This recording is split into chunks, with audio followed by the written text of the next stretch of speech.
దగ్గు రకాన్ని బట్టి వ్యాధిని గుర్తించగలమా? దగ్గుతో పాటు కనిపించే లక్షణాలు మనకి చాలా ఇన్ఫర్మేషన్ ఇస్తాయి. ఈ లక్షణాల బట్టి ఆ దగ్గు అనేది క్యాన్సర్ దగ్గ, ఆస్తమా దగ్గ లేదా టీబీ దగ్గ అనేది మనం కనిపెట్టొచ్చు.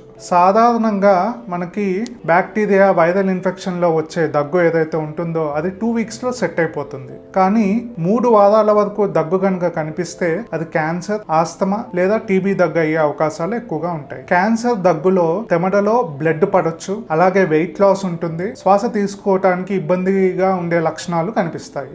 ఆస్తమా దగ్గు కామన్ గా నైట్ టైం లేదా ఎర్లీ మార్నింగ్స్ లో మనకి ఉంటుంది. అలాగే పిల్లి కూతలు వినిపిస్తాయి.